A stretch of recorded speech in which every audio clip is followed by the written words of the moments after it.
So I thought I'd try something new with this video, and that's answer viewers' questions. And I so happened to get an email from Bjorn in Belgium, and Bjorn is a longtime viewer.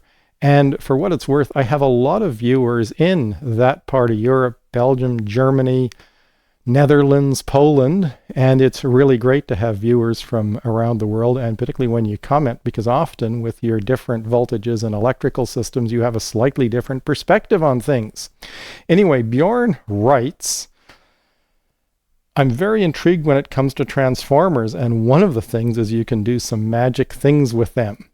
Back when I was a kid in the early 90s and started with electronics, I had an old doorbell transformer, I think 220 volts to 9 or 12 volts, and connected the secondary to the loudspeaker output of a radio. At the primary side, a small neon bulb, and the neon bulb pulsed with the beat of the music. And for what it's worth, I actually did that too when I was that age. And it is a really cool experiment to do, although I actually used an incandescent bulb, so it wasn't quite as exciting. And certainly not based on his next comment. I also felt some tingling of those high voltage pulses. And yeah, if you touched the output, I'll bet you did. I learned last year from a Mr. Carlson's Lab video, and if you haven't seen Mr. Carlson's channel, I would highly recommend it. There's somebody who really knows electronics. He said you can lower or raise the output voltage of a transformer by coupling one of the secondary windings in series, in phase, or out of phase with the primary winding. On that trick, there is also not found any information on the net. Could you do a video with more details if you know the trick for lowering or raising the output voltage by using a secondary winding? Well, the good news is I do know that trick, and here's how to do that trick. So to start, this is how we might draw a transformer, and you'll see in a minute why I'm doing this. This is the iron core, and we draw the primary with a bunch of coils in it. Really a graphic description of what the coil in a transformer is. And we'll draw the secondary with fewer coils just to emphasize that it's a lower voltage output. And normally we'd put it right here, but for reasons you'll see very shortly, I'm going to put the secondary up here just to make drawing easier. Now, we would power the transformer with an AC source, and because of the example I'm going to do, I'm going to use a 120 volt AC source.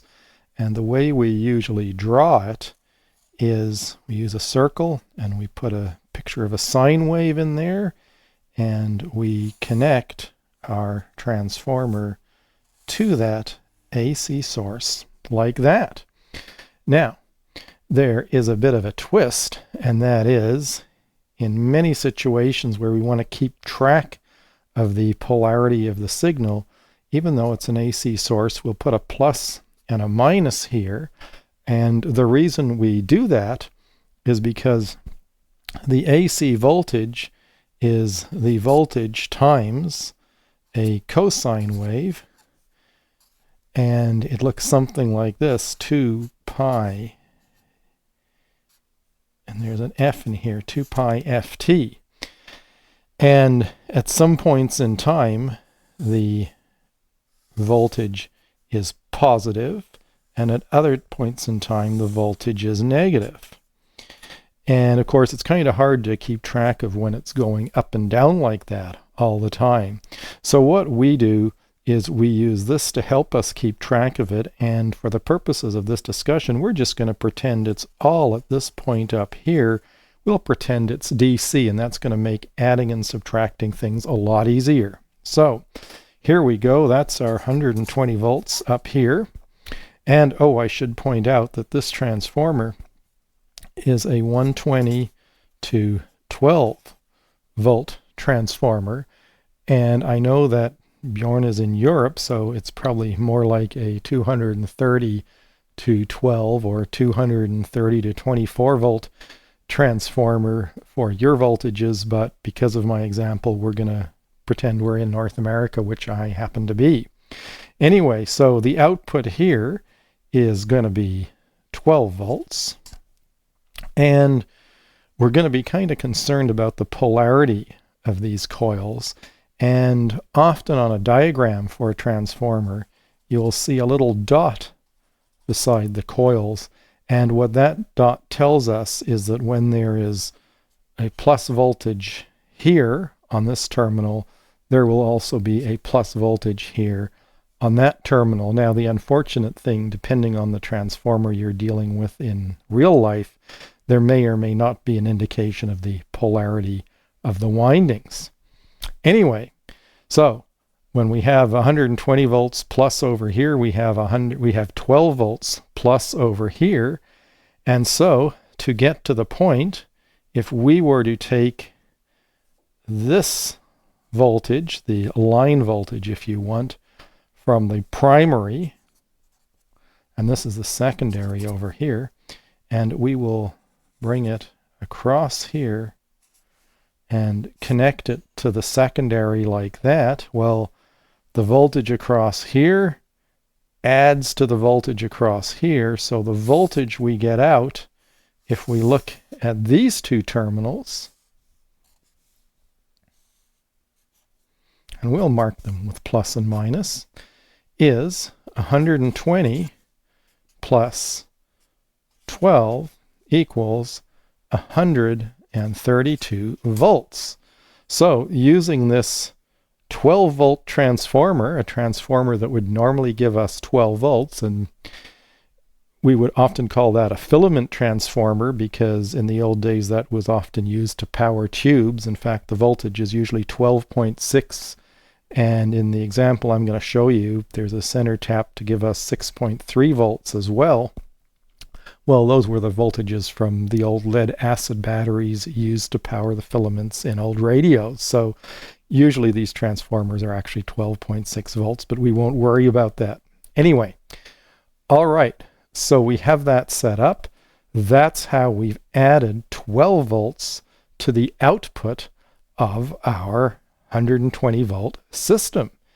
And perhaps this would be a good point to demonstrate that for you. And I have set up here a nice little transformer, not a big one. You can see it if it's not too reflective. 120 volts and 6.30, 6.3, meaning 6.3 between each of these terminals and 12.6 across them, and 1.2 amps on the output. And you'll notice it doesn't specify input or output, but from the size of this transformer, I know it's not 1.2 amps on the input. So what we'll do is we will connect the red to plus 120 volts AC. We will connect the green to minus 120 volts AC. And I realize the power source is off screen. I should point out that I have this going through a ground fault circuit interrupter type device for safety. I have over here a voltmeter, and can we get it so you can see it nicely? Maybe I need something to move it over just a bit. Okay, that works. It's on ohms. We want it on volts. There we go. And there's the connection. So maybe we should start by just looking at the input voltage to our system and also the output of the secondary of the transformer. So if I can connect this anywhere, not as easy as it looks. Probably doesn't look very easy the way I'm fiddling around. Anyway, let's look at the input voltage. There we go. So the voltage in my house is 123.5 volts. Okay. We will turn it off. And now let's connect our voltmeter to the secondary. And we'll turn it on once again. There you go. Actually, the voltage is perhaps a bit high, 15.7 volts. That's a bit surprising.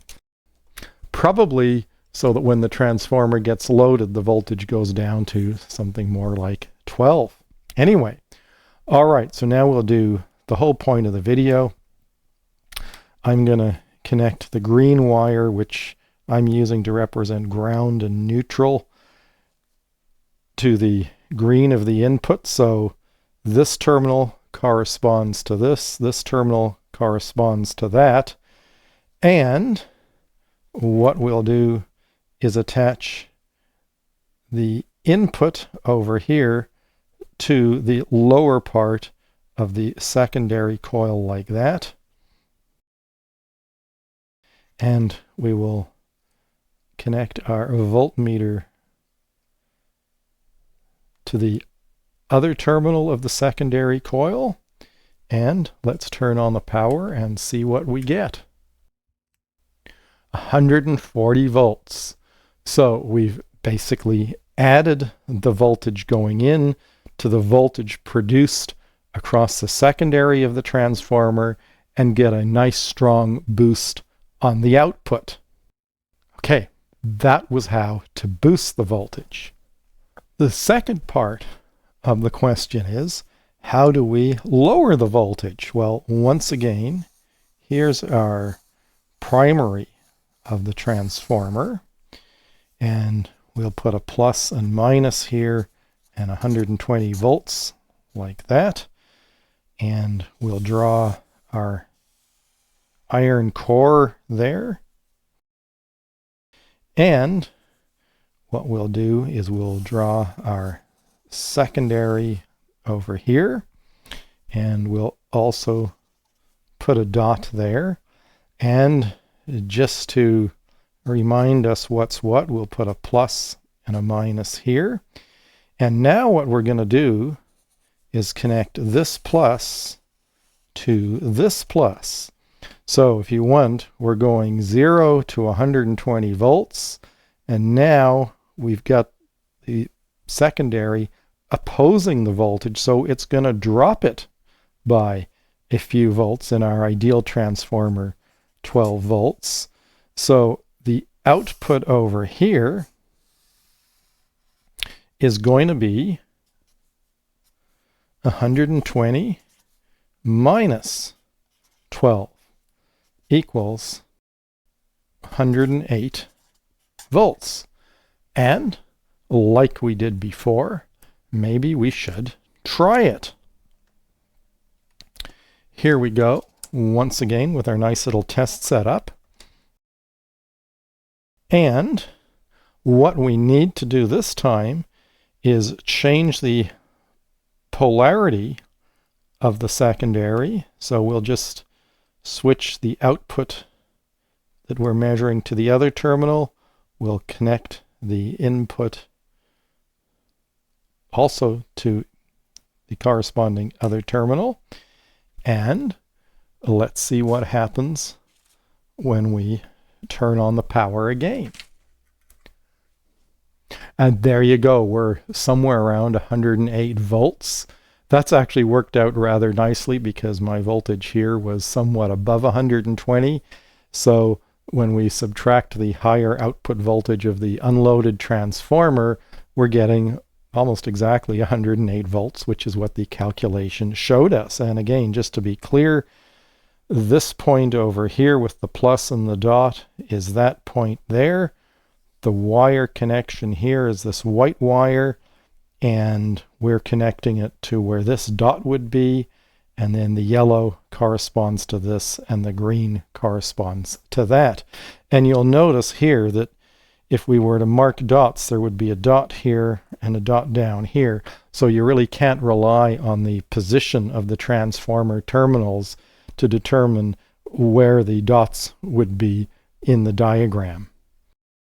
So let's turn that off so I don't zap myself. And we'll move this out of the way. In his email, Bjorn said, Mr. Carlson stated that the current of the output doesn't depend on the rating of the primary. Why is that? Well, Mr. Carlson was exactly right on. And it's because if you want the current that's going to the output does not flow through the primary, it just flows through the secondary. So that gives us a hint as to what the limiting factors are. Usually we have a power rating for the transformer, and if it only has a primary and a secondary, things are quite easy. We could, for instance, pretend this transformer had a power rating of 120 watts. That would mean there'd be a 1 amp rating for the primary coil and a 10 amp rating for the secondary coil. 10 times 12 is 120 watts. So what that means is this coil will be made with much thicker wire than this coil, and so it'll be designed to take 10 amps in my example, usually a bigger current of some kind. And so all we really need to know is how many amps this coil is rated for to determine how many amps we can draw out the end of our transformer. There is, of course, current flowing through the primary of the transformer, and that's, of course, to magnetize the transformer and to provide the transformer action that's occurring in the secondary. And the current through here in relationship to the current through here will be in exactly the same proportion. So if this is 10 to 1 in terms of voltage, it means the current will be the inverse of that. It will be 10 here and 1 over there. Now, what's the most common usage for this type of a transformer? Well, it's usually set up to be something like this, where what we have is we have 2 coils, and they have the same number of windings. Hopefully I got that right. And they're connected together in the middle, sometimes internal to the transformer, sometimes wires coming out and we connect them externally.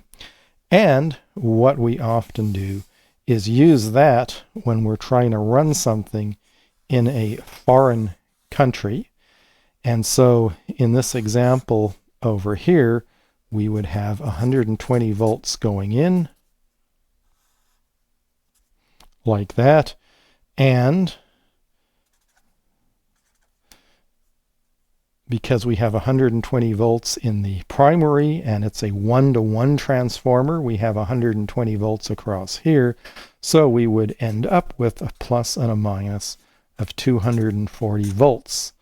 And we use that in Canada and the US, for example, when we're trying to run some form of European or other equipment from a 220, 230, 240 volt country on our very low 120 volt power system. The real advantage of this system is if, for example, we said we had 1 amp coming out over here, so the power out is 1 amp times 240 volts equals 240 watts. Well, what does that mean? It means we have 1 amp flowing here. And since this is the secondary, it means we have 1 amp flowing through the primary, assuming there are no losses in this transformer. And this amp is, of course, coming from here. So we have an amp going there. We have an amp going there. We have 2 amps coming in here. So that works out as we would expect. At the lower voltage, we have twice the current when compared to the upper voltage. But most importantly, if we look at this transformer, if this is the primary, we have 1 amps times 120 volts. So what we're getting is 120 watts of transformer action, because we're taking that 120 watts, and amp. You want transforming it up to that coil. So the bottom line is, by making a transformer that's sized for 120 watts in this example, we're able to produce 240 watts for the output. And why is that? Well, it's because half the voltage is not coming from the transformer, it's coming directly from the AC input. In other words, half the power is coming directly from the AC input, and all the transformer's doing is boosting it up a few more volts. Well, one last thing I should show you is this transformer, which is a commercially built transformer to do exactly what we'd been talking about. In fact, if I look at the ratings, it says 208 volts to 240 volts, and those might seem like kind of strange voltages, but over here we have three-phase power in many commercial and industrial buildings and apartment blocks. And in those systems, the voltage between the phases is 208 volts. The voltage from each phase to ground is our usual 120 volts. Now, for most homes, we have a split-phase system with 220 volt phases, 180 degrees apart, and what that means is the voltage from phase to phase is 240 volts. So a lot of our equipment, like stoves and heaters and air conditioners, is designed for 240 volts. In most cases, it's designed to also work at 208 volts, but in case it isn't, well, you could buy one of these. And this tiny little transformer is rated at 2.6 kilovolt amps, so almost 3 kilowatts, and yet it's clearly, based on its size, only a 300 watt transformer or something in that range. And that's exactly the advantage we saw in the video, namely that you can use a relatively small transformer to boost the voltage a bit and produce a rather large powered output. Well, if you do have any questions, please feel free to put them in the comments below, or even better perhaps, email them to me. There should be an email on the screen somewhere, and if you click through the various about pages on YouTube's electromagnetic videos page, well, you should find something that says for business inquiries, click here, and if you click there, you'll also see my email. And of course, the reason it's covered up like that is to keep scammers and bots away. So there needs to be at least some human interaction, so please send me an email. Well, I hope you enjoyed this. Remember, when you're doing anything like this, whether it's the simple demo that I did or anything else, always be careful. And, well, see you next time.